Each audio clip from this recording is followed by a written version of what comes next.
Welcome to the Black Screen Archive, the splendiferous channel for black screen sleep content.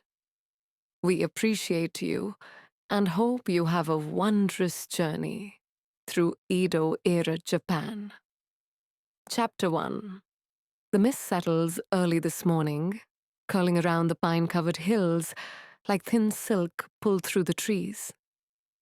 Below, in a narrow valley shadowed by tall cedars, a bell sounds from a distant temple, low and rounded, as though time itself is stretching its arms before rising.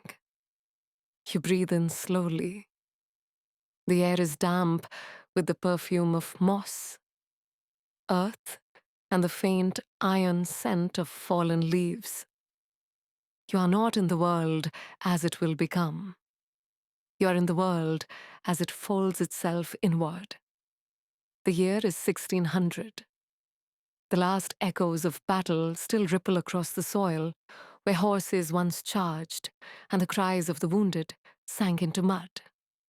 The fields of Sekigahara, where Tokugawa Ieyasu staked his claim to peace, are now quiet. Beneath their surface lie broken blades and quiet bones. Above, the sky remains unchanged, an indifferent blue stretched over the fragile edge of something new. The warlords bow or fall. By 1603, Ieyasu is shogun, not just a general, but the still point around which all turns. From Edo, a city swelling from swamp and river banks, he begins to seal the seams of a fractured nation. Castles rise like stone poems. Roads are charted. Clan banners are folded away. The sword is not buried, but it is hung upon the wall. For a moment, all is held in breath. Then the slow closing begins. Ships that once bobbed in Nagasaki Bay begin to vanish from the horizon. First the Spanish, then the Portuguese, their sails shrinking like parchment into mist. The missionaries leave behind their churches, their Latin prayers echoing now only in the minds of converts who will soon pray in secret. The law sharpens. 1614, Christianity is outlawed. In 1635, no Japanese may leave the country. By 1639, even the Dutch are confined to a small artificial island, Tajima, a sliver of Europe fenced in by sea and custom house. It is not a wall built in haste, but a gate that closes with careful hands. Japan becomes an island not only of water, but of intention. You stand at the edge of a coastal village. Fishing boats drift out into dawn, their nets coiled like sleeping animals. The sea is quiet today, touched only by the wind. There are stories here, old stories, about gods who made islands with spears. And now, once again, the boundary is drawn between the sea and the land, the past and the new Tokugawa stillness. A boy runs across the stones toward the shrine, his sandals slapping rhythm into the morning. He carries offerings wrapped in rice paper, salt, sake, a branch of pine. He places them at the gate, bows deeply, and walks backward 3 steps before turning. He has never seen a foreigner. He never will. In the capital of Kyoto, court nobles recite poetry under lanterns, but the emperor's voice is hushed by time. In Osaka, the great merchant families begin to mark their ledgers, balancing rice and silver with calligraphy, finer than lace. In Edo, where the shogunate sits, the streets grow wider, and the people settle into rhythms that will outlast generations. Paper screens slide shut in thousands of homes. Behind them, tea being poured, brushes dipped in ink, children learning the characters for mountain and river from their grandfather's lips. Wind chimes stir gently in the eaves. The outside world spins onward. Kingdoms fall, continents collide, factories rise. But here, there is only the brush, the garden, the law, the silence. The closing is not cruel. It is not loud. It is not sudden. It is deliberate. And within it, something begins to grow. You notice it in the way roads are swept each morning by villagers, even if no one will walk them today. You feel it in the cadence of bells that divide time not into hours, but into moments of prayer, of stillness, of duty. You see it in the lanterns lit every evening, not because night is feared, but because its presence deserves acknowledgement. The world does not vanish. It simply turns inward. The garden is pruned. The stones are arranged.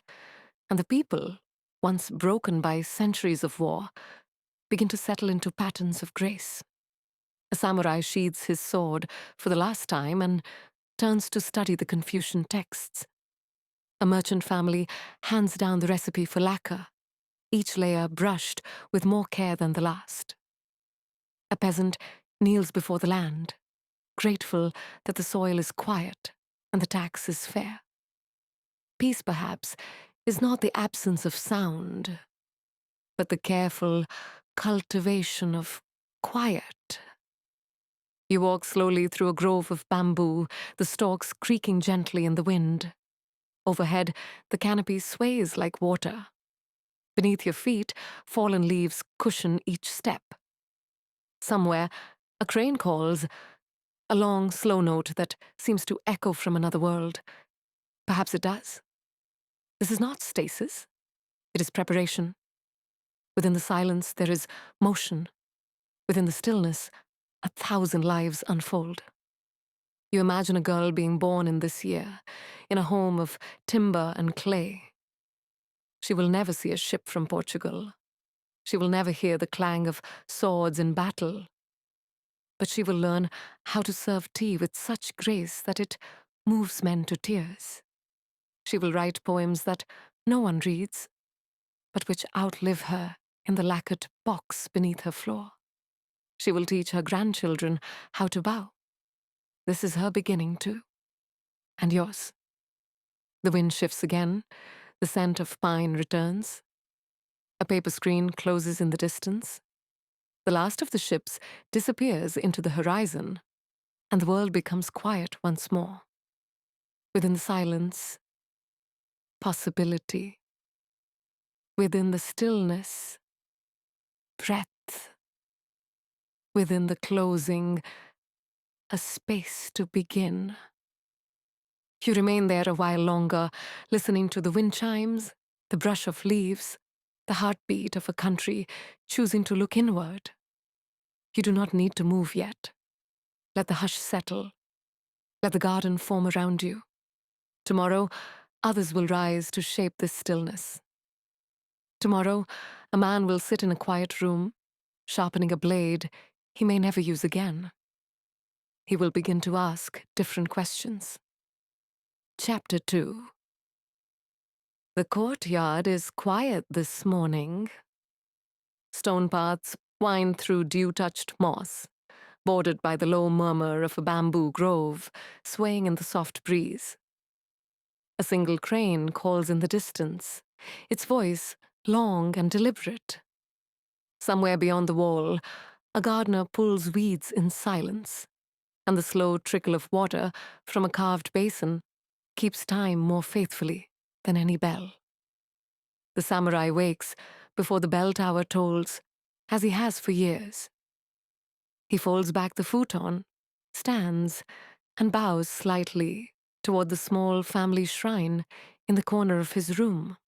Inside, incense curls upward like a pale ribbon, rising between the tiny wooden tablets that bear the names of ancestors carved in brushstrokes centuries old.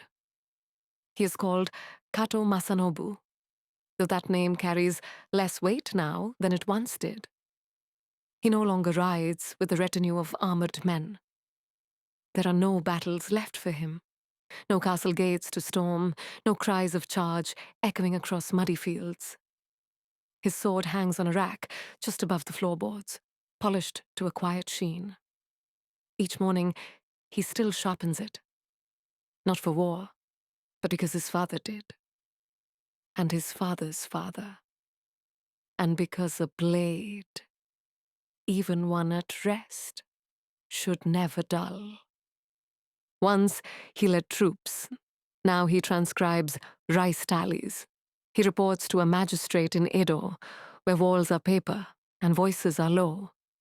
The ink he uses to write his daily reports is the same shade as the lacquer on his old helmet. He notices that sometimes. The calligraphy brush rests comfortably between his fingers. It is not unlike a katana in weight, not unlike it in balance. But it does not cut. It marks, it remembers. He breathes, dips the brush, and continues. Outside the sliding door, the barracks remain orderly. Young men train in the courtyard under the morning sun. Not in swordsmanship, but in etiquette. How to bow, how to write, how to answer a question from a superior with measured confidence. The samurai have not vanished. They have changed. In the stillness of the corridor, Kato hears footsteps.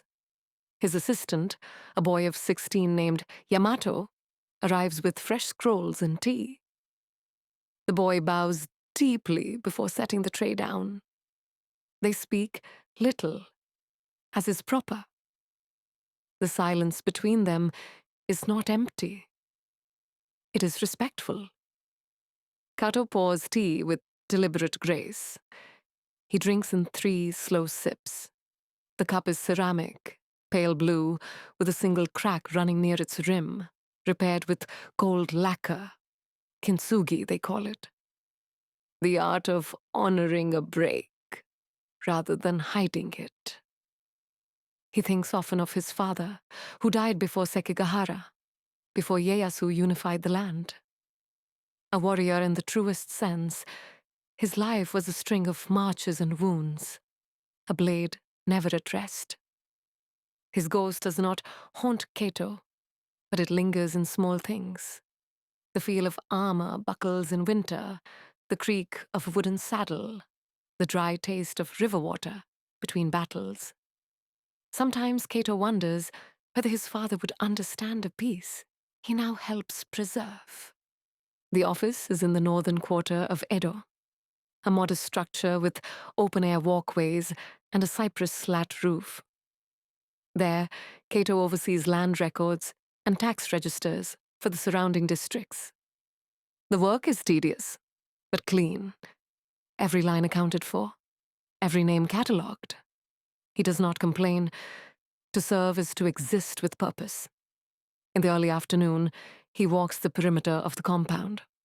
The trees lining the path are momiji, Japanese maples, just beginning to blush with red. The gravel crunches softly underfoot. He passes a shrine built for fallen warriors, now maintained by those who never fought. The prayer tablets hang gently in the breeze, their ink slightly faded by rain. He stops there often, not to pray for victory, but for clarity. Peace, he has learned, is not merely the absence of war. It is the quiet labor of preservation, of structure, of grace. In stillness, things drift. In silence, decay takes root. But when watched carefully, like a garden or a record or a sword, peace can live. At sunset, he returns home. The streets of Edo are subdued at this hour. The bustle of the market replaced by the rustle of cloth and sandals. Lamps are being lit in windows, small square glows behind rice paper screens. He passes no carriages, no cries of alarm, only the low murmur of neighbors discussing rice prices and temple sermons. Inside, his house remains as he left it, the sword on its rack, the incense at its altar. A fresh sheet of rice paper laid neatly on the table. He kneels and writes a letter, not one required by office or duty, but to himself. A meditation in ink. He writes of the blade's silence and how it mirrors the garden's hush after rain. He writes of the young samurai who train without battle, learning restraint instead of aggression. He writes of his ancestors and how he does not dishonor them by changing, only by forgetting. His calligraphy is fluid, strong. The brush does not tremble. When the ink has dried, he seals the scroll with a single drop of wax, then places it carefully in a wooden box. Later that evening, he sits by the window. The wind moves through the garden like a breath. Bamboo leaves click softly against each other. Somewhere beyond the trees, a night bird sings, then falls quiet. He closes his eyes, and in the stillness, there is no regret. Only quiet, only breath, only the knowledge that the sword, though resting, is still a symbol, that the pen, though silent now, has done its work, that the world turns not only through force, but through order, devotion, and the daily rituals of those who choose stillness over noise. And that, perhaps, is enough. Chapter 3. Dawn arrives with a hush, brushing its pale fingertips across the curved rooftops of Edo. The cherry trees, not yet in full bloom, hold their breath in the still air. Petals sleep in their buds, waiting for warmer days. But already, the signs of motion stir beneath them. Shoji doors slide open, one by one. Wooden sandals are lifted from shelves. A kettle whistles in a back room above the clink of tea bowls. The city does not roar awake. It hums. In a narrow merchant street nestled near the Nihonbashi district, a man named Sakata Genjiro unrolls the bamboo screens of his shop. He does not move quickly. There is no need. His customers are precise, habitual. They come after the second bell of the day and leave before the lanterns are lit. He is a silk merchant, one of the better known in the area, though his name appears nowhere in the registries of rank. He is chonin, townsman, born without title or land. But his shop glows with gold-dusted bolts of Kyoto-dyed satin. His drawers hold the soft, pleated treasures that nobles wear on formal visits. His fingers, though thick with calluses, have learned how to weigh fabric in silence and recognize by touch alone the difference between mulberry thread and river-washed hemp. Outside, carts creak along cobbled alleys. The fishmongers are calling already, and the air smells faintly of vinegar, ink, and sweet red bean. Bells from the nearby tea house ring faintly. A child giggles and is quickly hushed. Across the tiled street, a printmaker hangs fresh woodblock pages on a line to dry. Scenes of actors in elaborate poses, mountains wrapped in fog, waves frozen mid-crest. Genjiro nods politely at him. They've never spoken, not really, but they recognize one another. Like paper and ink. His son Haruki arrives soon after, younger with careful hands and watchful eyes. He bows and begins the day's first inventory, reading the ledgers aloud in a soft voice, occasionally pausing to ask if an order has been filled, if this particular customer wanted a deeper violet in their kimono, or whether the courier to Osaka left yesterday as planned. Genjiro answers with few words. His mind is already running along a different line. recalling the patterns etched into the hems of a client's last purchase. The man had wanted plum blossoms, or was it cranes? Number, it was waves with silver thread. He can see it now, not as an object, but as a memory of weight and shimmer, like moonlight on water. They do not advertise here. Word flows quieter than signs. A noblewoman's maid sees a sash at a festival and whispers it to another servant. And days later, her mistress is outside the shop, lifting the edge of her veil to better see the wares. A kabuki actor nods once at the sight of a robe on another's back. And within a week, a theater patron arrives to ask for that exact blue. They are craftsmen, but more than that, they are interpreters of taste. The midday bell tolls. Genjiro sits beside the counter, pouring tea into a simple cup. Pottery from Seto, glazed the color of ash. His hand rests lightly on the lacquered surface of the cash tray. A customer lingers near the display, running her fingers along a roll of emerald brocade.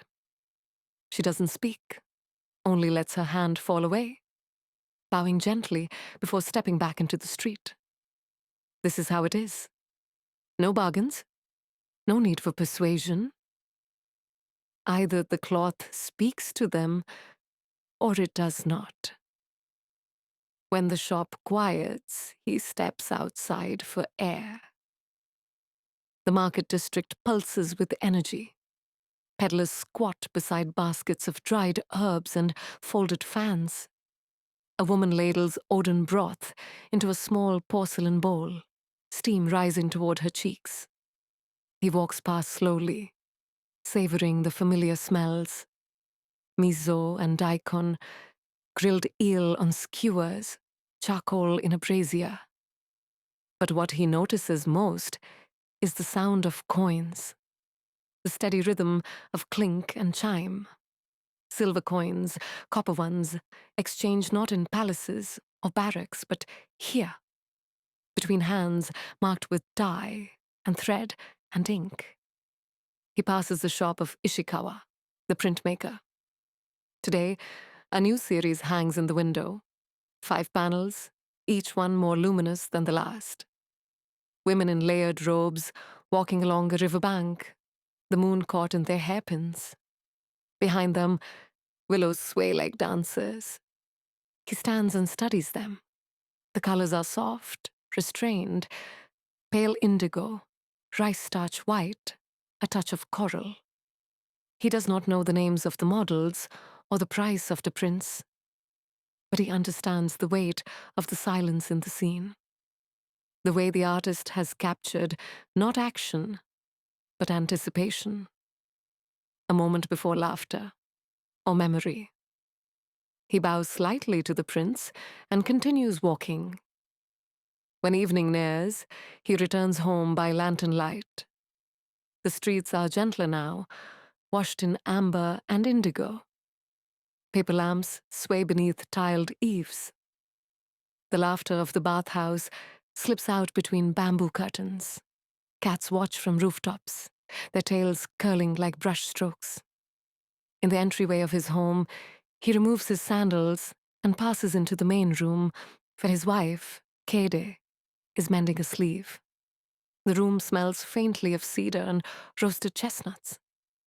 His daughter is humming a lullaby to herself, her small voice barely above the breeze. He sits, watching her trace shapes in the air with her hand. Maybe cherry petals, maybe clouds. Later, he opens the small wooden box beneath the floorboards and lifts out an old ledger. Not one of prices, but of designs.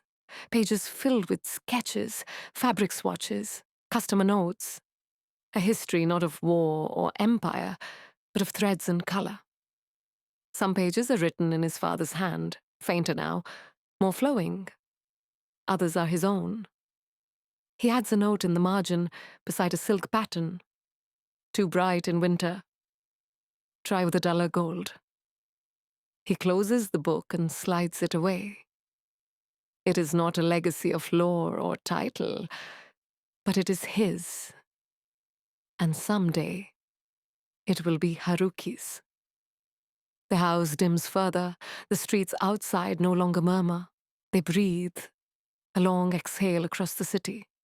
Lanterns flicker, shadows stretch and then soften. In this quiet, the difference between power and influence dissolves. He cannot sit with the lords or wear the swords of samurai, but he can shape how they are seen, how they move, what stories they wrap around themselves when they walk through the capital. He does not need a crest or a court to make beauty endure. And as he closes his eyes, the weight of silk settles lightly in his dreams. Chapter 4. The oil lamps are already lit. Their glow spreads in long, golden strokes across the lacquered wood of the floor, softening the corners of the room, making the walls seem farther away than they are. Behind a thin paper screen, the voice of a shamisen drifts in slow, mournful plucks, like raindrops sliding along silk. The night has not yet begun in Yoshiwara, but it has already arrived. She kneels at the mirror. The combs are laid out neatly beside her. Bone, tortoiseshell, lacquered wood, each one curved like a wave. Her fingers, powdered pale, move with rehearsed gentleness. She lifts her hair section by section, pins it high, coils it, twists it, and presses each ornament in like a final, deliberate breath. A moment passes. She dips her brush. Thick white paste coats her face, then the back of her neck, leaving two bare lines just beneath the nape.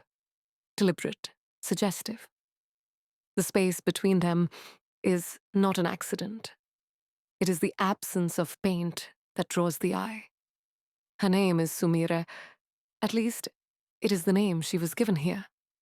Outside these walls, there is another name. Another girl who once lived beside a river and carried buckets through the reeds. That name has not been spoken in years. Not because it has been forgotten, but because this new life is made from silence and transformation. She moves to the robe, folded beside the mat. A deep indigo hikizuri, its hem embroidered with gold fans and drifting petals. It is heavier than it looks. The silk holds weight, and with it, memory. Every layer speaks to cost. Every thread is stitched with expectation. She steps into it carefully. It is not worn. It is inhabited. Down the hallway, other women move like shadows behind lantern-lit screens. The scent of heated camellia oil drifts through the air, mingling with incense, pressed plum, and a faintest whisper of sake, warmed too early. Voices are low, almost murmured. Hints of laughter, corrections in posture, the soft click of a fan opening like a breath. In the heart of Edo's pleasure quarter, Yoshiwara, the world is made new each night. It was rebuilt after fire in 1657, when the great blaze swept through the capital, taking homes, shrines, and entire districts with it. The Yoshiwara that rose from the ashes was grander, its layout more defined. A grid of dreams carved from regulation, desire, and ceremony. It is surrounded by moats. It opens with gates. Within it, time folds back on itself. Sumire walks slowly through the corridor. Harukiya, the house that owns her contract, is well regarded. She has trained here since girlhood, memorizing poems, dances, the tea ceremony, and how to tilt her head just so when listening to a guest speak of poetry, or war, or rice tariffs. She does not choose who comes, but she chooses how they remember her. At the doorway, a woman bows and slips on sandals. She's older, a retired courtesan turned house mother. Her eyes follow Sumira for a moment, then flick away. Approval does not need words. Not here. Outside, the street breathes. Lamps sway in quiet unison, their paper painted with crests and characters. The earth beneath is firm, lined with crushed shells that glow faintly in the moonlight. Carriages move slowly past, curtained tightly, accompanied by men in half-sleeved jackets and polished boots. Behind the curtains, poets, officials, merchants, drawn not only by beauty, but by the illusion that here, nothing matters beyond the next performance. The shops hum with their own secrets. A printmaker dips his brush in grey ink, adding shadow to the curve of a dancer's robe. A boy sells combs from a lacquer tray, their teeth glinting like ivory moons.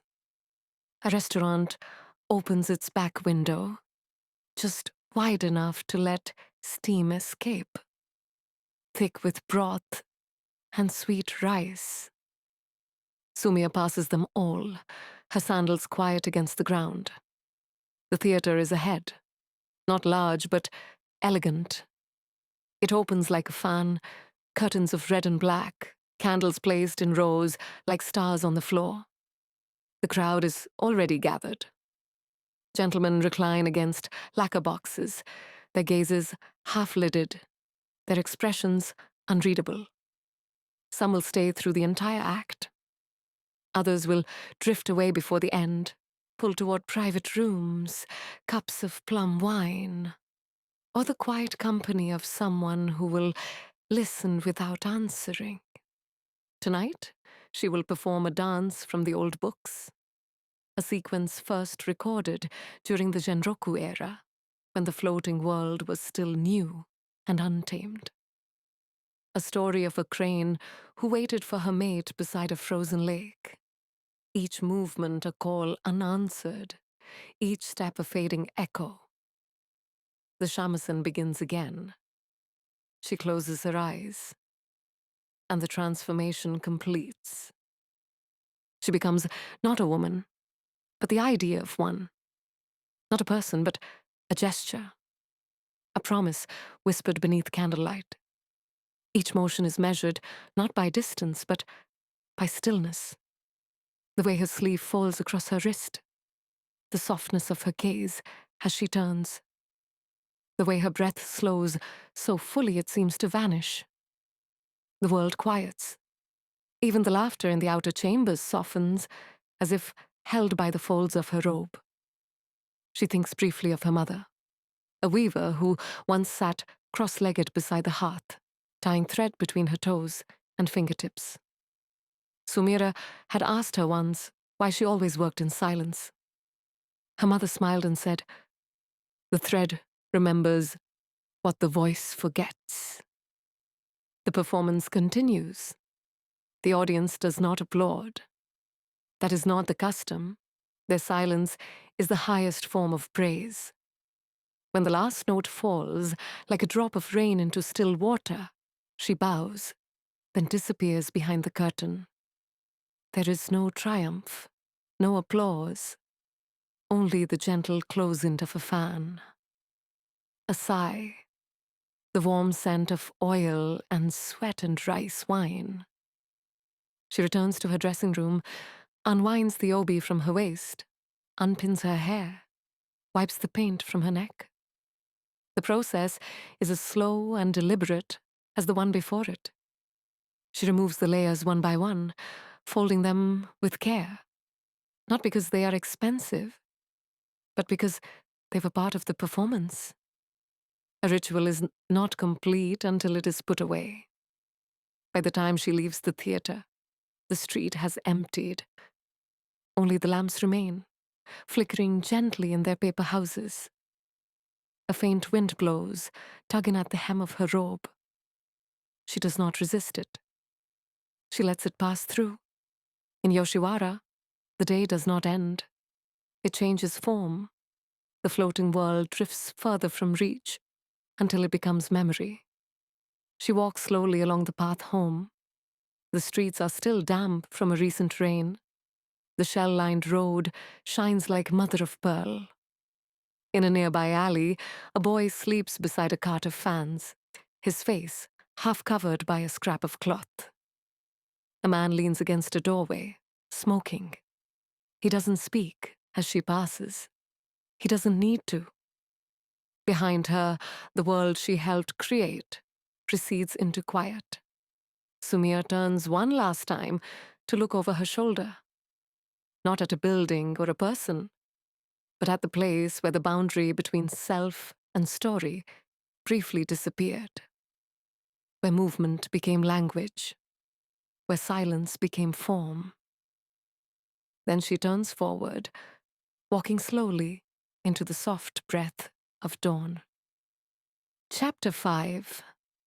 The morning mist rests gently on the hills, as though the land itself has not yet fully awakened. Each blade of grass holds a perfect bead of dew. A crane cries once from the river's edge, then disappears into the trees. In the half-light before dawn, the world is cool and colorless. Shades of pearl and stone, silver and cloud. But already, footsteps pass softly along the path. You are walking the Tokaido. The road stretches before you like a river of stone, winding between coastlines and mountains, weaving through pine forests and sleepy post towns. It is one of 5 great arteries that stitch this country together. In Edo, it begins beneath the shadow of the shogun's palace. It travels west toward Kyoto, toward the emperor's quiet court. And in between, over 100 stations await. Each one a place to rest, to eat, to watch the world pass slowly by. Your name is Takeda Shosuke. You carry no sword, no seal of office. You are a courier, hired to deliver official scrolls between lords, a trusted servant. Not important, but necessary.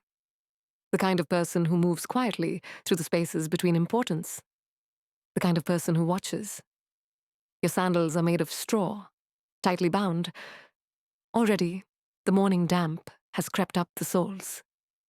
You feel the texture of the road through every step. Pebbles, damp earth, the occasional sliver of pine bark. You move at a steady pace, not quickly, but deliberately. Behind you, the last village fades into the trees. Ahead, the road narrows slightly, rising toward a bend lined with cedar. You know from memory that a shrine sits just beyond it. A small wayside temple with its bell rope worn smooth by travelers' hands. You pass it each time, but you always stop. This morning, the bell is cold to the touch. You bow. Pull the rope. The bell answers with a sound low and rounded, like a stone dropped into still water. You close your eyes and press your hands together. Not for luck, not for favor, just acknowledgement. You are on a path many have taken before you. Some for duty, some for prayer, some for exile. You're simply one more footfall along the way. The sunken Kotai processions passed through here not long ago. You saw them from the road's edge, rows upon rows of armored men, attendants, banners fluttering above palanquins. Lords traveling to Edo under shogunate command, their families left behind in their home provinces as silent insurance.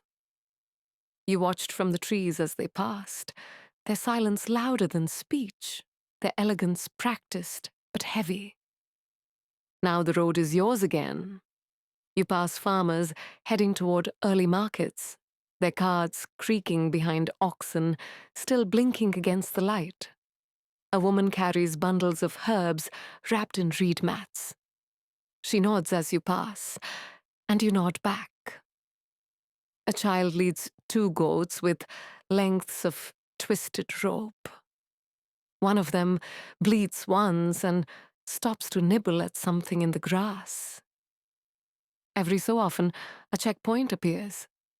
Sekisho, they're called, guard posts, manned by watchful men who carry ledgers and questions. You show them your pass. They ask your business, your destination. You bow deeply. They inspect your sandals, your bag, then wave you on. Their eyes do not linger. You are not dangerous. You are not important. You are free to pass. The sun has risen higher now.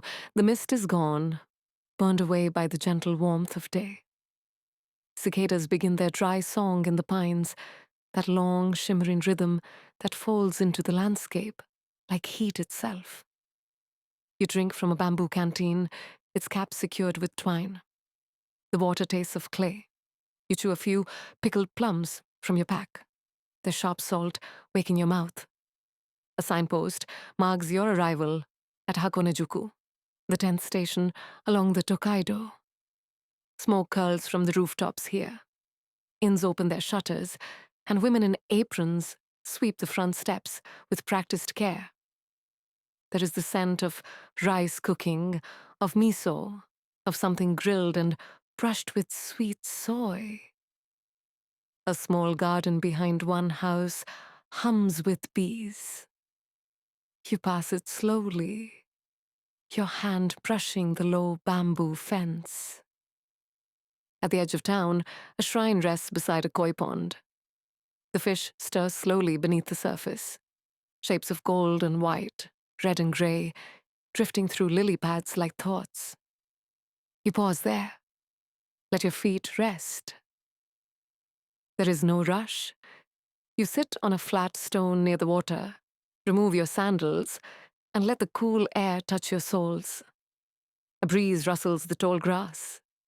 Somewhere nearby, a wooden chime knocks gently in the wind. You breathe. Across the water, a small child kneels beside the pond, throwing bits of bread into the current. Her mother stands behind her, murmuring something low. The child glances at you, then back to the fish. The road continues. By mid-afternoon, you are walking again. The path climbs gently now, winding along hills dotted with rice paddies. The fields stretch out like mirrors, flooded and shining in the light. Egrets walk slowly between the rows, their legs impossibly thin. Farmers stoop beside the young shoots, their sleeves tied back with cords, their feet deep in the soft, warm mud. You think of your own family, far to the north. A village where the soil was darker, the winters longer. You think of your sister, who once stitched your robe when the hem tore on a thorn bush. You think of the way your mother boiled barley when rice was scarce, humming softly as she stirred. You don't write to them often. The road doesn't allow it. But their memory travels with you. The evening comes with gold. The sky fades to ochre, then amber. The pines cast long shadows. Crickets emerge. The sound of a distant flute carries across the fields. A single, wandering tune played by someone unseen. You follow the curve of the road down into a small post town tucked between two hills. Lanterns sway outside the tea house. A sign hangs from a carved beam. Kusatsu Juku. The innkeeper recognizes you. She smiles, gestures for you to leave your sandals by the door. You bow, thank her quietly. She hands you a towel. Warm water waits in a basin. You bathe your feet slowly, the ache dissolving into steam. In your room, tatami mats line the floor. A single futon is laid out. Beside it, a tray with a bowl of rice, pickles, and clear broth. You eat slowly. You are not hungry exactly, but the routine is part of the journey. Outside, the wind picks up slightly. The trees rustle like paper. The inn groans softly as it settles into night. You unroll your scroll and inspect the seal. Still intact, still dry. It must be delivered by week's end. You slide it carefully back into your pack. Then you lie down. The ceiling beams above you are smooth and dark. You can trace their shape with your eyes. You listen to the wind, the footsteps fading outside, the shifting weight of the world around you. Somewhere, a bell rings out the hour. You think of the miles still ahead, of the way the Tokaido stretches westward toward Kyoto, toward the court, toward the memory of old emperors, whose names are now only spoken in rituals and poems. But for now, you are still. The road will wait. And so will tomorrow. Chapter 6. The earth wakes slowly in spring. A veil of mist rests gently across the flooded fields, still and perfect, like a mirror holding the sky. In the soft light of early morning, frogs begin their quiet song, half submerged in the paddies. A single heron lifts from the bank, its wings wide and pale against the damp blue of the sky. The wind smells of wet clay and fresh reed, and somewhere behind the trees, of wooden bell chimes. This is how time begins again. On the outskirts of a small village in the Kozuke province, a farmer named Ishida Goro stoops to press his fingers into the edge of the water. It is early Nisaku, the second month of spring, and the rice beds are nearly ready to transplant. He has done this each year since he was a boy. His father did it before him, and his grandfather before that, whose name is still spoken each autumn when the harvest is brought before the shrine. His toes sink into the soft mud. The water clings to his skin, cool and clean. Around him, other villagers begin to gather. Wives with bamboo baskets, children with wide straw hats, older men with sleeves tied up to their shoulders. They greet one another with small bows and soft laughter, as though the silence of winter still lingers on their tongues. No one needs to speak of what must be done. The rhythm of the village is older than memory. They move together through the paddies, kneeling into the water, planting each green shoot by hand, one by one, one by one. Bent backs, steady hands, the suck of mud with every step. There is no rush. The day will unfold at its own pace. In the village, time does not tick. It drips. It glides. A bell is rung in the distance, not from a clock tower, but from the temple. Here, time is measured not in hours, but in light, in bird calls, in the slow unfolding of petals. When the cherry blossoms scatter, it is the season for airing futons. When the frogs return, it is time to soak the rice beds. When the smell of burning straw fades from the air, the year has turned. Inside the Ishida home, Goro's wife, Chio, prepares the midday meal. She moves through the kitchen with gentle familiarity. The fire is coaxed alive beneath a pot of barley rice. Pickled radish, still crisp from winter storage, is sliced and arranged carefully on a small plate. Miso is stirred slowly with chopped green onion and seaweed. A bowl of green tea is set aside to cool. Her hands are quick but unhurried. She does not cook with recipes, but with memory. Outside the open door, sandals rest beside the step. A towel dries on a line stretched between the posts of the porch. The beams of the house are dark with age, polished smooth by seasons of hands and rain. Incense burns faintly in the alcove.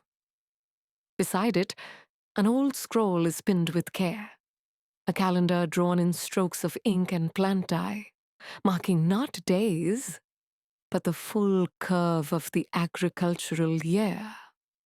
Afternoon brings warmth. The fields shimmer with heat. Crickets begin their hidden chorus beneath the grasses.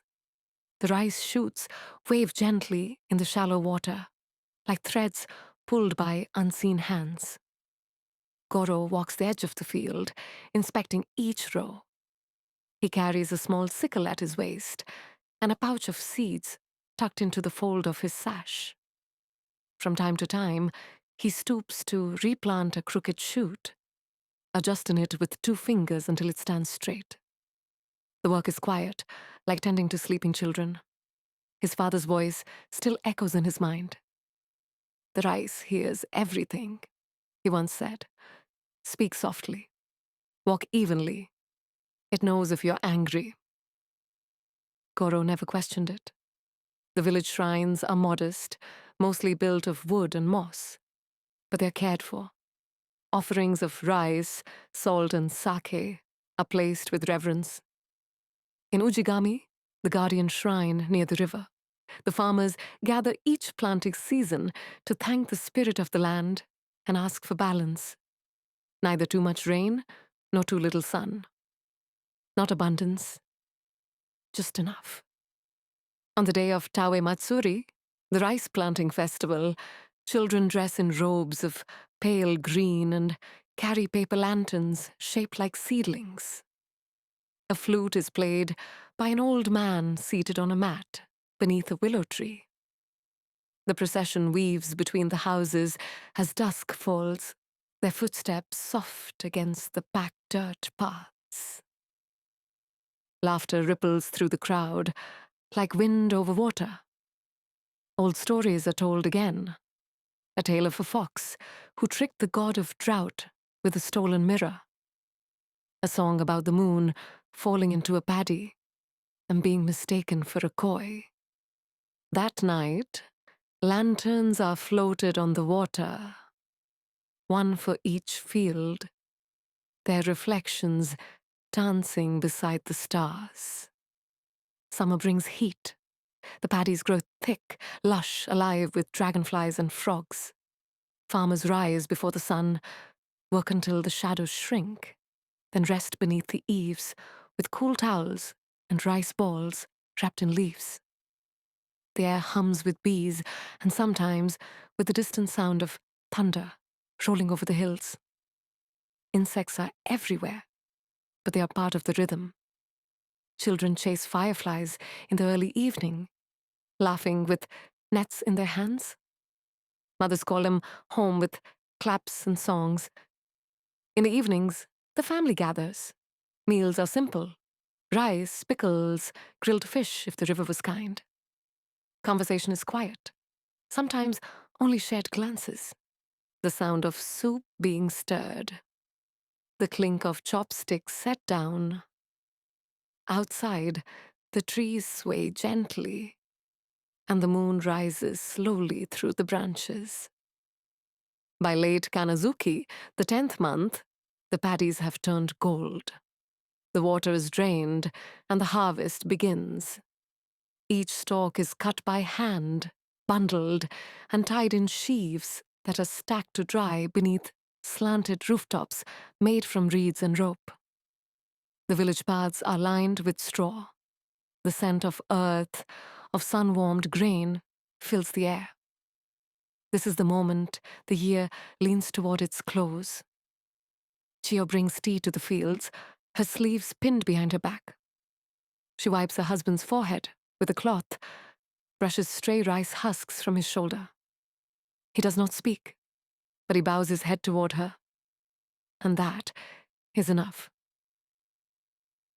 In the evening, they place the first sheaf before the family altar. A small thank you.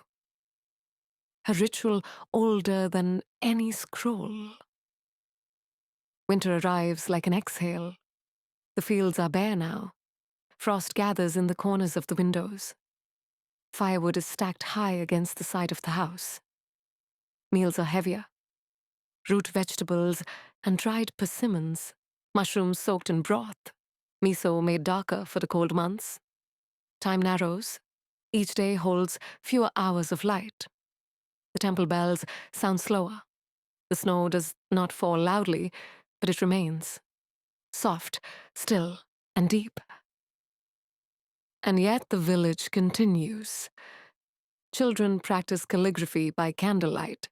The elders mend baskets and repair tools. Goro sits by the hearth, sharpening the blade of his sickle, its curve like a crescent moon.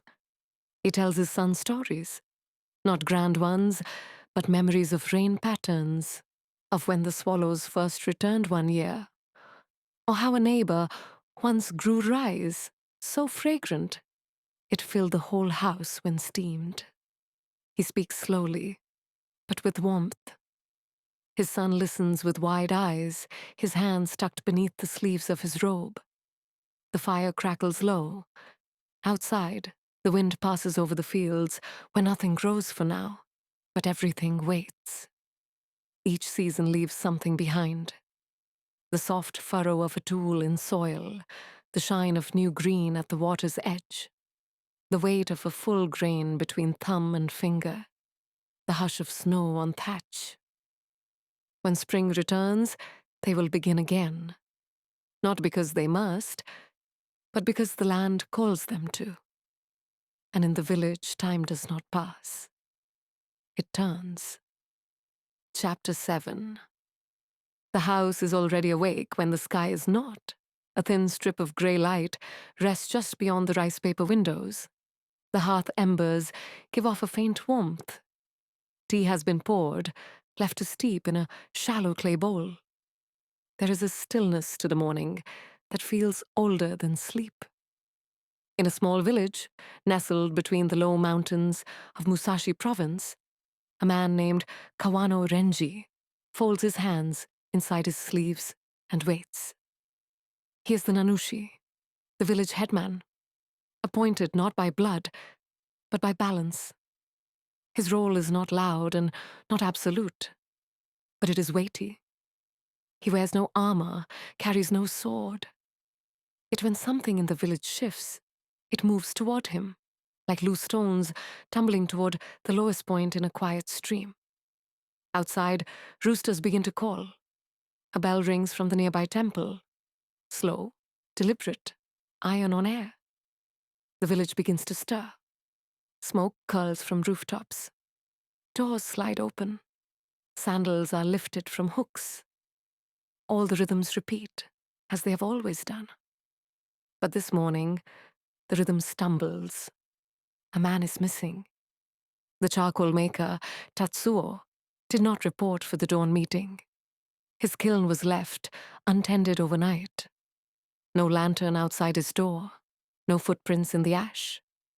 Renji sits cross-legged on a worn mat as two elders enter the room and kneel without speaking.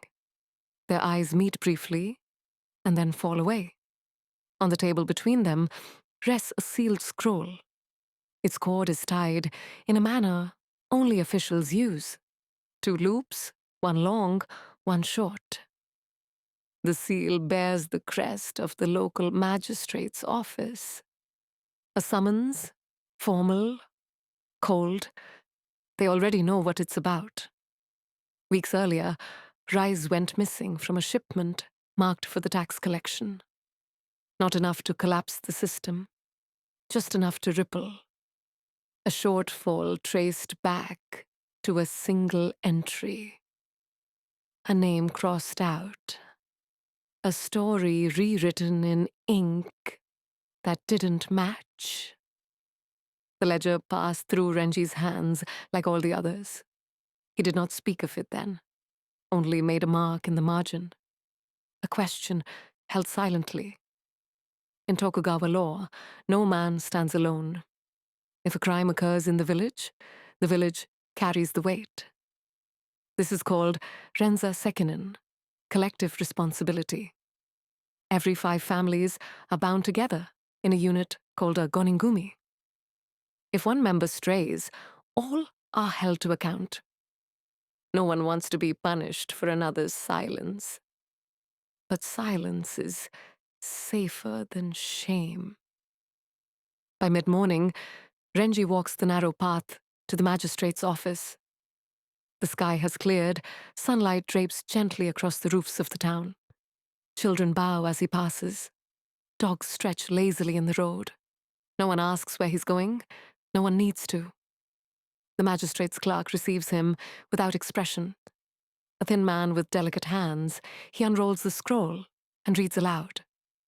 His voice is dry, ritualized. He does not accuse.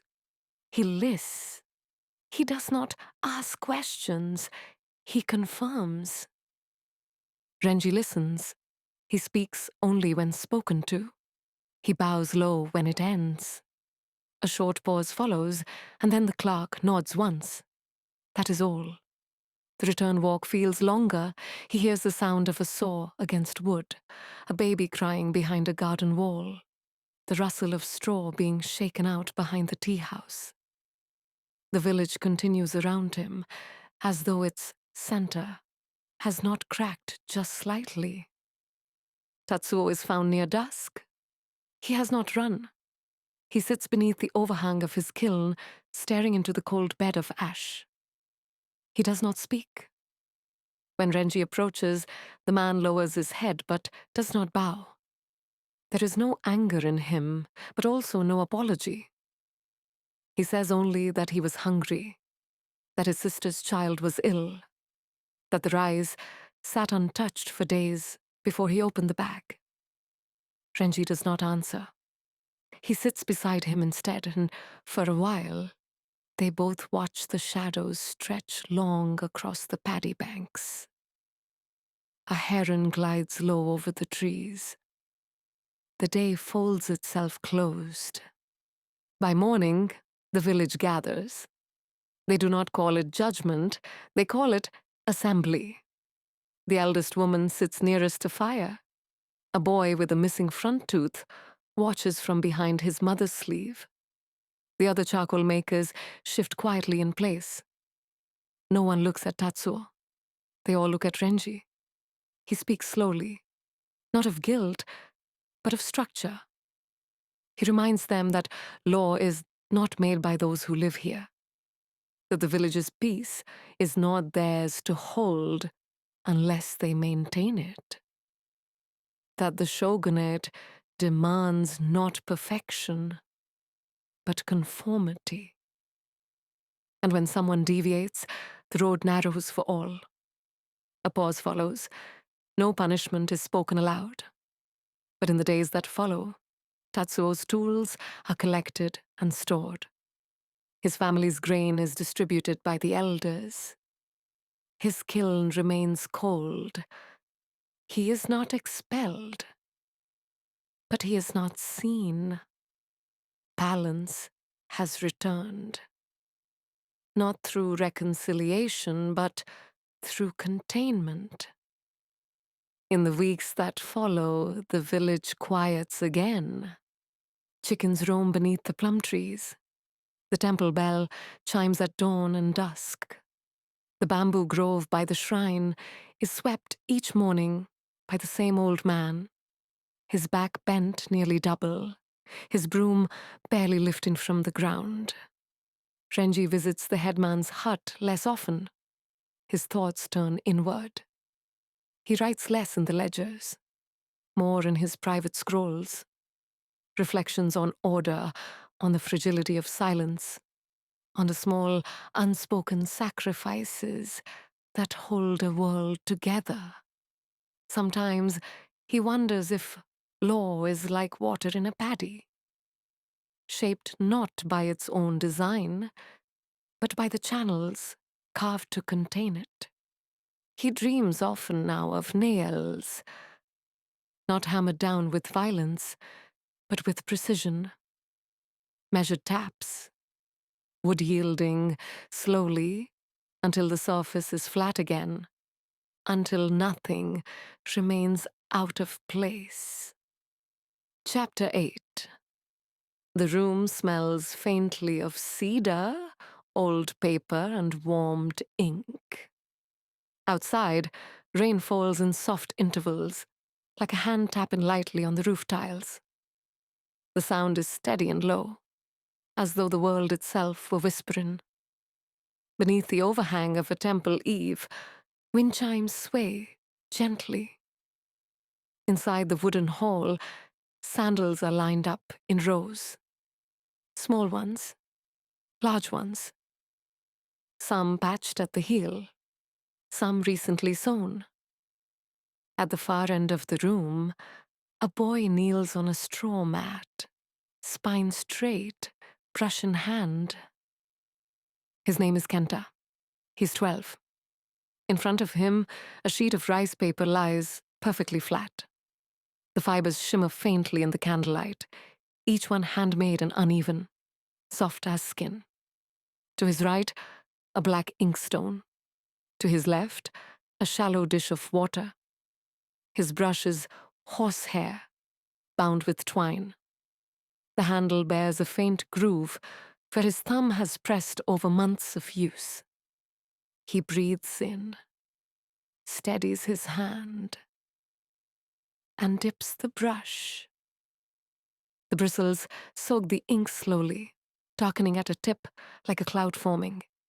He lifts it, holds it above the page for a moment, then lowers it with care. His first stroke is slow, vertical, a line drawn downward, through silence. His teacher watches from behind a folding screen, an old monk in simple robes, eyes softened by time. He does not speak unless asked. He watches the weight of the wrist, the rhythm of the breath, the spacing between characters. In this room, the measure of learning is not speed, but stillness. Kenta writes, Ren, then again, Ren, again. Each stroke is deliberate, each repetition a meditation.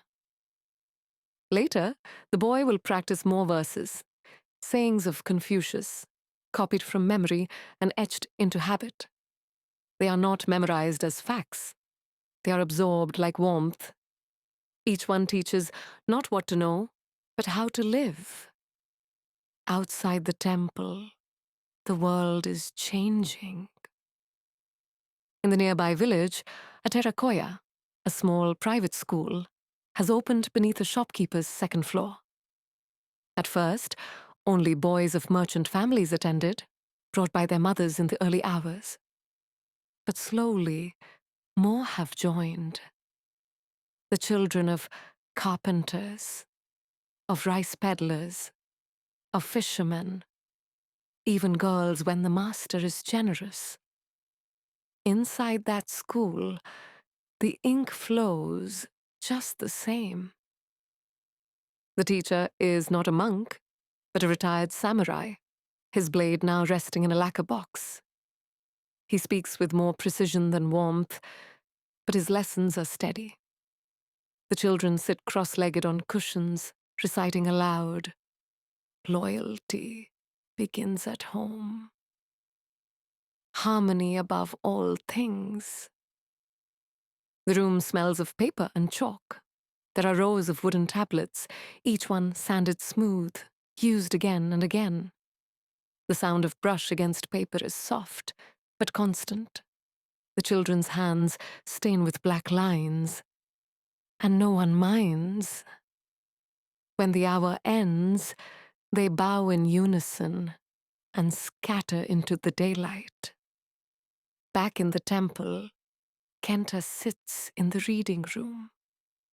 Scrolls line the shelves, some copied decades earlier, their edges browned with age. One is open before him, a history of the Genroku era, written not in grand prose, but in simple script for common readers. The paper is delicate. He turns the pages with both hands. Beside him, the monk grinds more ink with the stone, moving in slow circles. Kenta watches, mesmerized. The stone is dark slate, the water added in slow drops. As it mixes, the scent of soot rises, earthy and clean. The motion is small, but never hurried. A circle, then another, then another. The ink thickens to the right color. Not too glossy, not too pale. This is knowledge made by hand. Later that week, woodblock prints arrive from Edo, delivered by a traveling peddler, wrapped in cloth and tied with twine. The images are bright and sharp. On one, a samurai gazes across a misty bridge. On another, a mountain shrine surrounded by snow. But some are different. Not pictures, but words, printed verse, short histories, lessons in farming, in sewing, in morals. One shows a mother teaching her daughter how to make incense cones from crushed herbs. Another describes the stars. The monk buys 2 prints with coin folded into his sleeve. One is pinned to the temple wall. The other he gives to Kenta. The boy holds it gently, fingers at the corners. The title reads, "The 1,000 Virtues of the Brush." That night, in the lantern-lit quiet of his family's home, Kenta lays the print beside his bed and traces the characters by candlelight. He reads them aloud once, then again. His father listens from the far side of the room, sharpening a tool in the soft rhythm of a craftsman's rest. His mother turns fabric in her lap. Kenta reads, "When the brush moves with care, the world follows." He does not know exactly what it means, but he likes the shape of it. In the months that follow, he learns to copy more. Not just from scrolls, but from people. The way his teacher's sleeve swings when he turns. The way the clerk at the town office signs his name with a flourish. The way the woman at the market writes numbers on a slip of rice paper, marking the weight of beans. Writing is everywhere now. Quiet, but growing. Farmers carry notebooks to track yield. Merchants pass letters with folded corners. A poet's verse, etched onto wood and printed 100 times, reaches villages that never saw his face. A map, copied from a Dutch book, is pinned behind a merchant's counter. Its lines strange and exciting. Even the laws, once spoken by officials, now arrive as written edicts, sealed in wax, unrolled in public squares. Kenta practices each night. He writes poems about birds, about rain, about the sound of wind through cedar trees. He writes in the margin of his copybook, "I saw the moon reflected in a puddle today. It looked like a silver coin." He writes his name, then his father's, then his grandfather's. He practices until the characters look like they belong. And one day, the monk allows him to copy a sutra onto fresh paper. "It is a gift," he says, "to the temple, but also to the boy." The paper is thick, cream-colored. The brush is newly trimmed. The ink still warm from the stone. Each stroke is a prayer. Each line a thread. By the time he finishes, the sky outside has gone dark. The wind chimes, rattles softly in the eaves. A candle gutters low. Kenta sets down his brush and exhales. The monk bows deeply to him, then rolls the scroll and places it carefully in a wooden case. In time, others will read what he wrote. They will not know his face, but they will trace the same lines with their eyes. And the country, quiet and still, will keep reading itself, one brushstroke at a time. Chapter 9. The light enters gently. A thin veil of gold stretches across the woven floor mats, filtered through the lattice work of the shutters. It slips quietly into the room, tracing the outline of a folded futon, the edge of a low table, the hem of a garment laid carefully across a wooden bench. A breeze stirs the fabric. Outside, the leaves of the persimmon tree rustle softly. A rooster calls once, then is silent. In this quiet, a woman moves. Her name is Aiko. She's 39. She lives in a modest home tucked along the edge of a village north of Kawego, where the fields meet forest, and the air always smells faintly of pine and earth. Her husband, Toshihiro, works in the market town 2 hours' walk away. He keeps ledgers and buys paper in bulk. Their son, Naoki, is 6. He sleeps in the next room, curled into the shape of a comma beneath a cotton blanket stitched with a pattern of falling leaves. Aiko begins her day before either stirs. She ties her obi in one smooth motion, practiced and quiet. The sash wraps around her twice, snug and low. Her sleeves are drawn back with soft cord. She does not hurry. The rhythm of the house follows her movements, and the day will not truly begin until her footsteps reach the kitchen. There, she stokes the fire. It takes coaxing.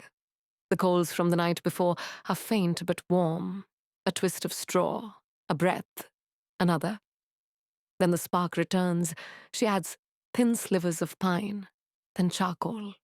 The warmth creeps back through the house, slowly, like memory.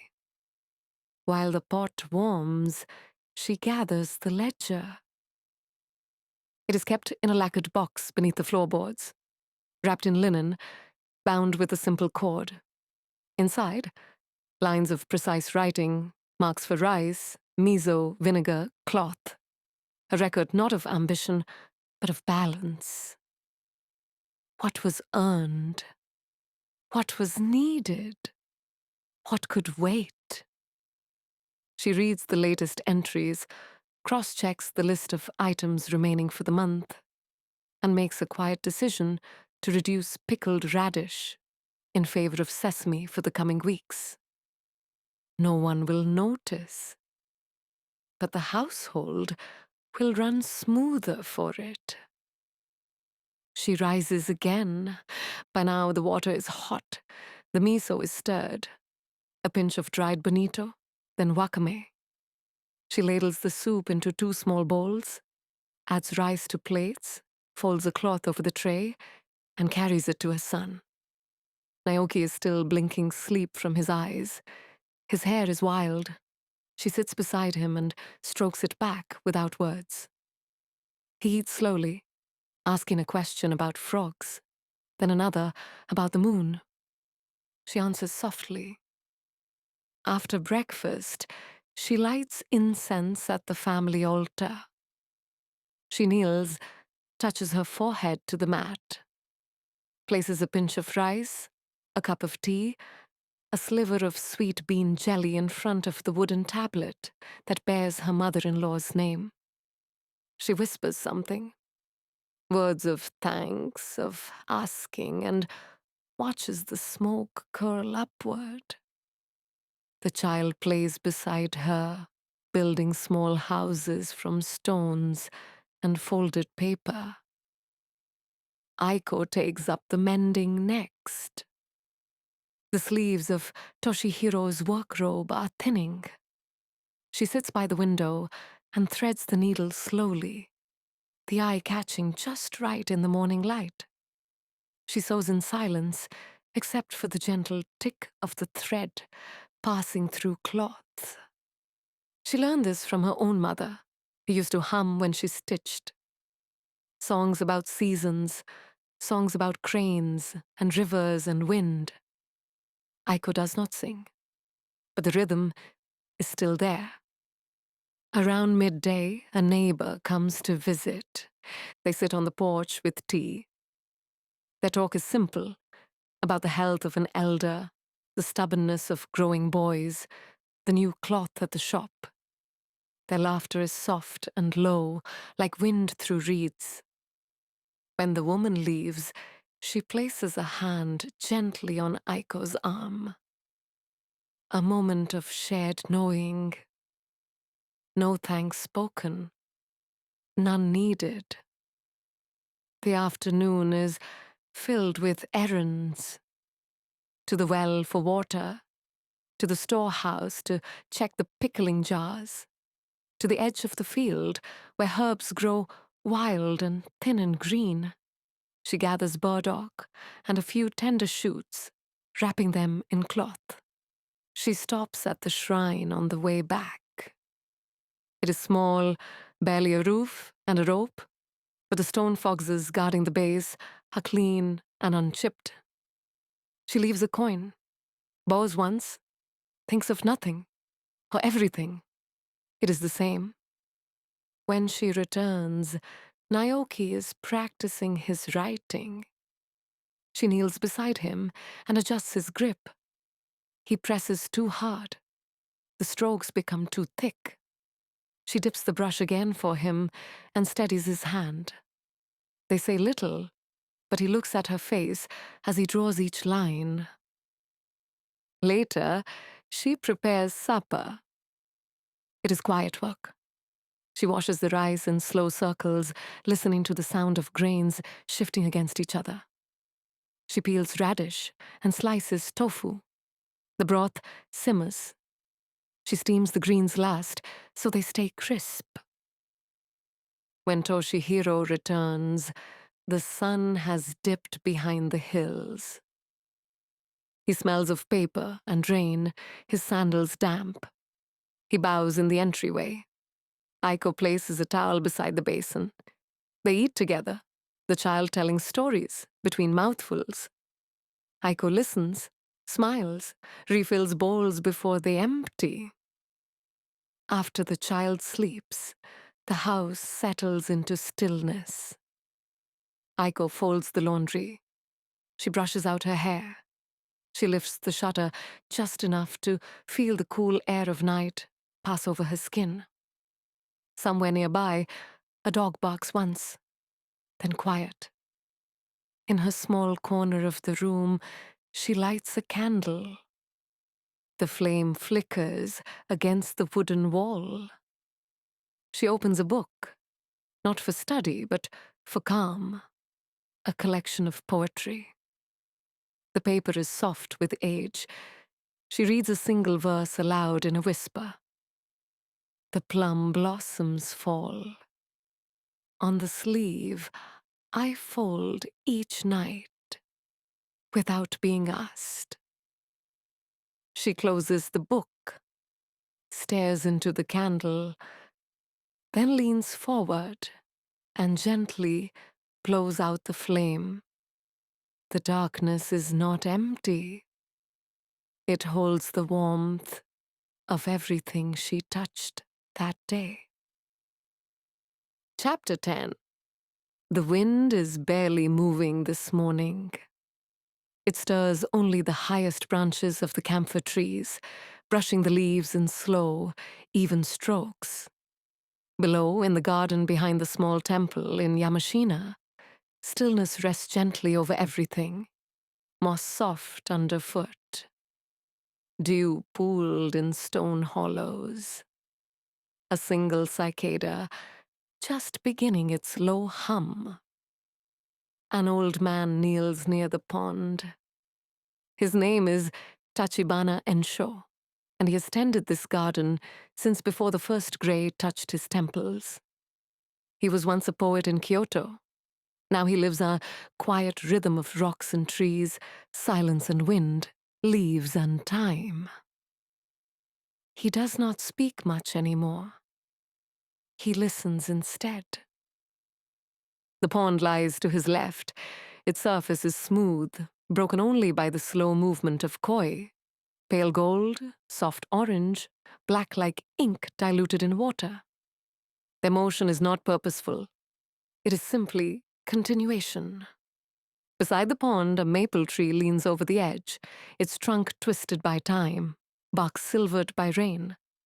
Beneath its branches, a stone lantern sits, half buried in moss. The top is cracked slightly, a small imperfection, left untouched.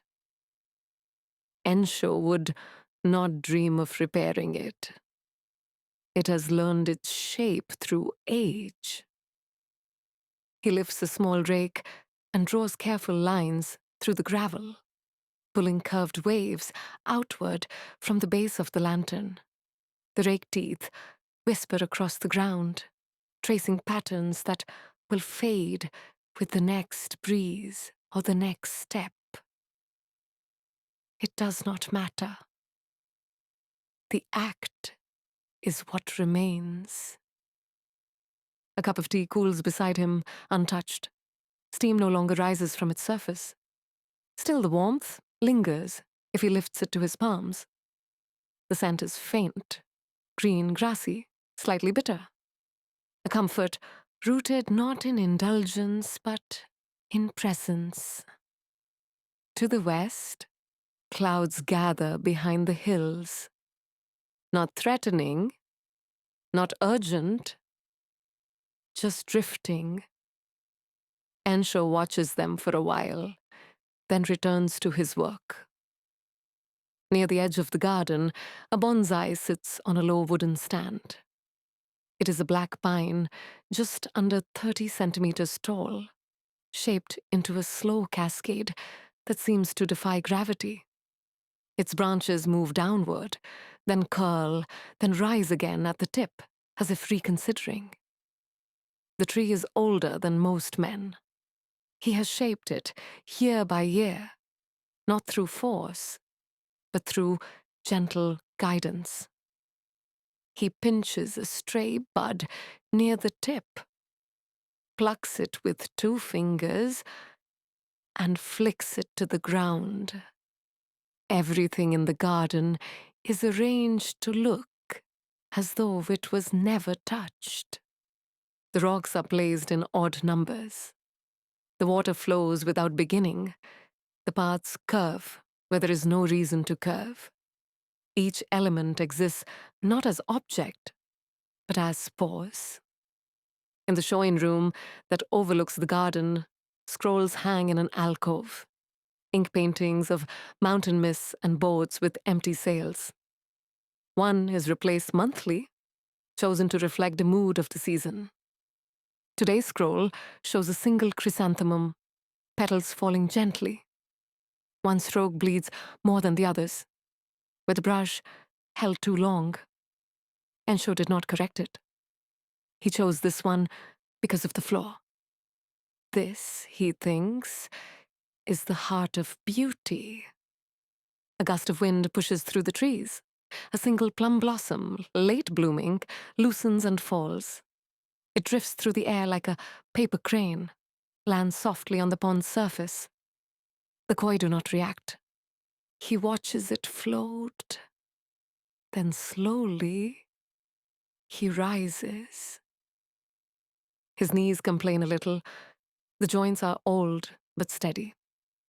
He moves to the edge of the garden, where the stepping stones form a path through the moss. He stops to adjust one. It has shifted slightly in the recent rain.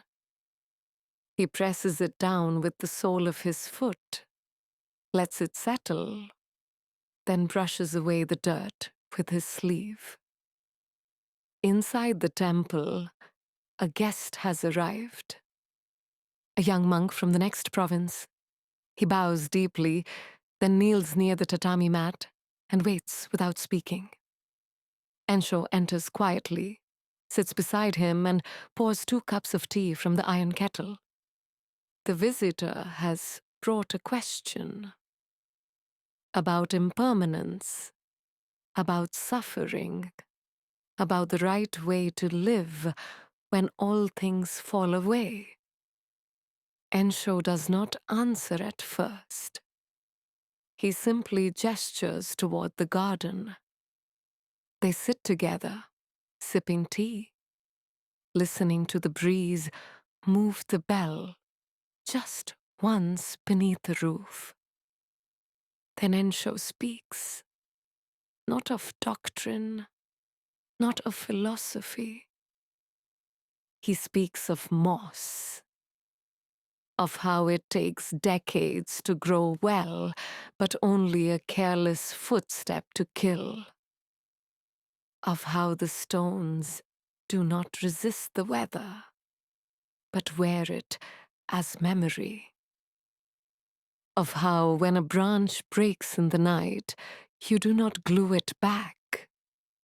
You place it in a vase and thank it for what it was. The young monk listens, and in his silence, something shifts. Later that evening, Ensho walks alone along the edge of the hill. The path leads to a grove of sugi trees, tall and narrow, their bark flaking in strips. The sun is low now, casting long golden lines across the forest floor.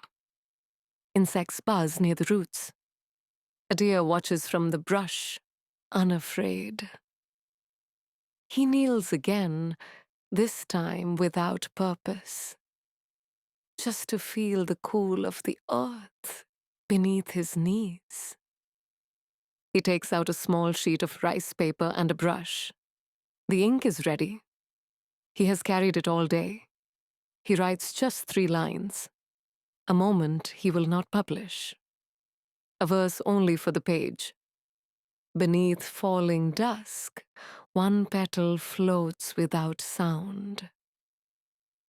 The pond does not move. He folds the paper once, then tucks it into the sleeve of his robe and stands. The wind has slowed. The world, for a moment, holds still. Chapter 11. The room smelled of dust and cinnamon oil. Not the cinnamon from home, but the kind that came tucked in narrow glass vials, stamped in strange symbols and wrapped in rough brown paper. It was the scent of distance, of elsewhere. Nakai-Koan unrolled a chart slowly, each crackle of parchment sounding louder than it should in the stillness. The map beneath his fingers was not drawn in any Japanese hand. No kanji, no brushstrokes, only rigid Latin letters, flowing coastlines, and compass points that angled strangely toward a world he had never seen. He exhaled through his nose and adjusted the brass spectacles perched too low on his face.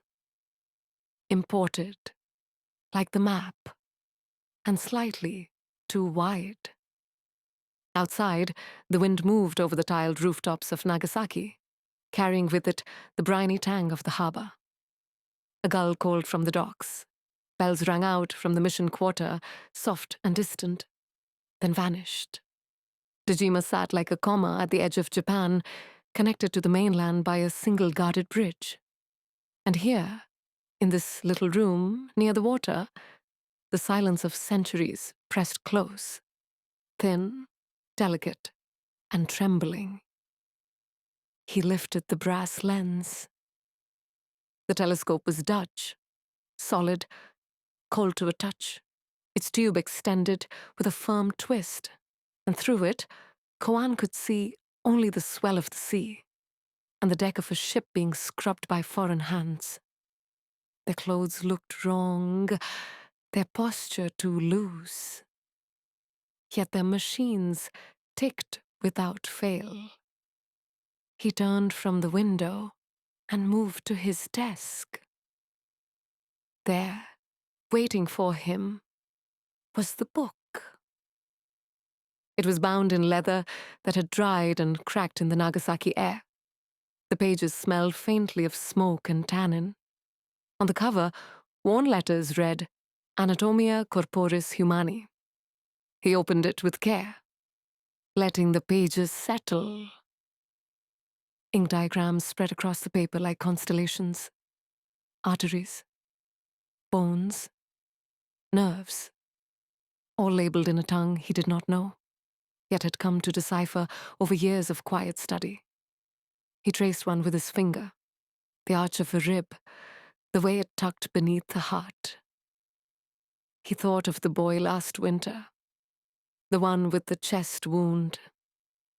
How much blood had been lost before they even understood where to press. He closed his eyes. There were whispers in the city that these diagrams were dangerous, that they invited corruption, that Western medicine was an affront to the balance of the body, to the careful harmony of pulse and chi. But the boy had lived because of this book. Koan stood again and crossed to the corner where his instruments lay in neat rows. Some were metal, foreign, and others wood, familiar.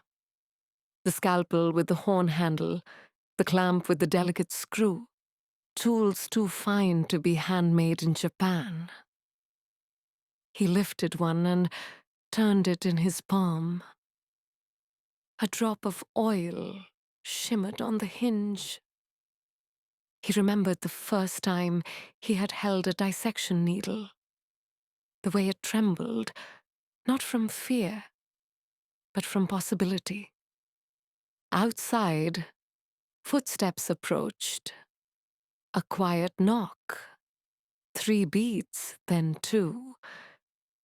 He opened the shoji door and bowed. The man who entered was young, a student from Osaka. He carried a wrapped bundle under one arm and sweat on his brow. The room took him in with a hush. Koan gestured to the mat. The student knelt, unwrapped the cloth, and revealed a stack of pages, hand-copied translations of a new text on astronomy. The original had arrived weeks ago from a Dutch trader. Now it was being copied, studied, softened by Japanese brush and language. Stars, he thought, crossing oceans into syllables. They spent the afternoon in low voices, exchanging notes and ink, trading words for meanings. Rangaku, the Dutch learning, was not just knowledge. It was a shift, a quiet tilt of the world. Through it, they studied medicine, machines, the structure of the sky, even the concept of electricity, drawn in charcoal illustrations showing glass orbs and arcs of static. So much of it strange, so much of it true. By dusk, the student had gone, and Koan remained seated in silence. He looked out the window again, across the narrow strait of water, to Dejima. The foreign enclave glowed softly with lanterns now. Men moved like shadows inside, speaking a language he could not catch at this distance. He lit his own lamp and returned to the book. Each page turned like a breath. He marked the margins with notes in kana, quiet reminders to himself for what he would teach later, to the others, to those who had never touched a body, opened in light, to those who still thought of illness as imbalance, not infection. Some would resist, some already had. But he remembered the boy, and the pulse that had returned, like a tide pulled back in, A storm was building beyond the horizon. Not just weather, a pressure in the air, something he could feel in the stiffness of the pages, in the way the guards at the port asked more questions now, in the cautious way the Lord sent messengers rather than coming themselves. Stillness never lasts. He blew out the candle, let the dark settle over the room like a blanket. He sat there a while longer, the book closed beside him, the harbor whispering outside, the instruments gleaming faintly in the last light. And though he could not see them, beyond the gate, ships were gathering. Chapter 12. The sky above Uraga was unusually pale. A hushed, sea-colored dawn rolled across the waves, as if reluctant to wake the shore. Fishing boats bobbed quietly in the bay, their sails still furled. And far beyond them, deeper in the harbor, the black ships waited. 4 of them, iron-skinned, masts stiff with rigging. Smoke curled upward from their funnels like questions that would not be answered. Sakata Juzo stood on the bluffs and watched. His armor, though polished, felt heavier than ever. Each plate, lacquered with care, now seemed out of place, too ornate, too quiet. The sword at his side, familiar and steady, rested untouched. He had not drawn it in years. He hoped he never would. He was not a warrior in the way his grandfather had been. Not anymore. His hands were used more now to brush aside scrolls than to grasp hilts. His eyes more accustomed to the curves of ink than the arc of a blade. He was a bureaucrat, a retainer of the Tokugawa, one of many charged with watching, with waiting, with preserving stillness. But this was not stillness. This was something else. A tension thick in the salt air, a silence so complete it pressed against the ribs. Even the gulls were quiet, circling high above the ships, unsure if these great hulking things were beasts or temples, or both. Word had come 2 days earlier, July 8th, 1853. An American fleet had entered the bay. They demanded an audience. Sakata had come to observe, to record, to witness, not to speak. That role belonged to others, higher lords with broader sleeves and sharper diction. But still, he stood here, his sandals damp with dew. His face turned east, toward the sun, which rose and rose, but offered no warmth. The ships did not move. He turned slowly and made his way down the hill. In Edo, the air was different. Stillness persisted there, but it was more brittle now. Conversations folded themselves behind doors. Couriers moved quickly through narrow alleys. Lanterns were lit a little earlier. Tea poured more slowly. Within the castle walls, Sakata sat in meetings that said little and meant much. The scrolls were long, the ink thick, the seals pressed with shaking hands. There was no consensus.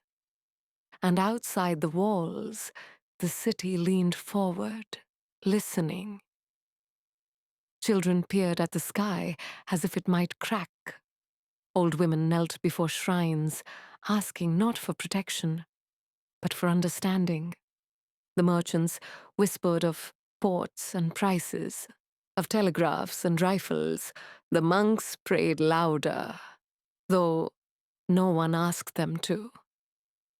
Something was shifting. Weeks passed, and then months. Commodore Perry returned, just as he had promised, with more ships, more smoke, more gifts. A tiny steam locomotive that hissed across wooden rails, a telescope sharper than any monk's lens, a letter from a president whose name no one could pronounce. Treaties were signed, in ink, not blood. Sakata watched the brush move across parchment and wondered what it meant to witness peace made with such noise. Years followed, quick and slow. The shogunate struggled to hold its shape. Domains quarreled, rice taxes wobbled, men with unfamiliar accents arrived in greater numbers. Some came to teach, some came to trade, some came to stay. The emperor, long silent in Kyoto, began to stir. And somewhere, in all of it, Sakata found himself drifting. He still filed the reports, still met with the other retainers, still bowed before higher voices. But at night, when the city lay dim and quiet, he would sit beside the garden pond and listen to the frogs, the wind, the distant rumble of change. He would touch the hilt of his sword and wonder whether he should let it go. One night in early spring of 1868, he did. There was no ritual to it, no ceremony, only silence. He knelt before his father's shrine, wrapped the sword in a blue silk cloth, and placed it inside the family chest. The lacquer was cracked along the corners. The drawers smelled faintly of camphor and cedar. He closed it slowly and rose. Later that year, the shogun resigned, formally, publicly, with grace. The imperial court, quiet for centuries, breathed in again. The emperor, young, poised, distant, took his place not only in Kyoto, but in the world. It was not a rebellion. It was not a war. It was the end of a stillness long held and long feared. Edo was renamed. Tokyo, Eastern capital. Sakata received his new orders soon after. The documents were stamped not with the shogun's crest, but with an imperial seal, crimson precise. He bowed when he received it. He bowed lower than he had in years. Later, he walked again to the bluffs above Uraga. The ships were gone now, replaced by others, Japanese built, but Western in form. Steam trailed gently from their chimneys. Flags fluttered in unfamiliar shapes. But the sea was the same. The wind still moved across the bay in soft, wide strokes. The gulls still turned in slow, looping arcs. And beneath it all, the deep, patient breath of the land, unchanged, though everything around it had. He stood quietly for a long time. The sun slipped lower, casting gold across the water. And as he turned to leave, he thought of a scroll he had once read. A poem written long ago by a monk whose name he had forgotten, still pond in the wind. Leaves fall, so the tree stays.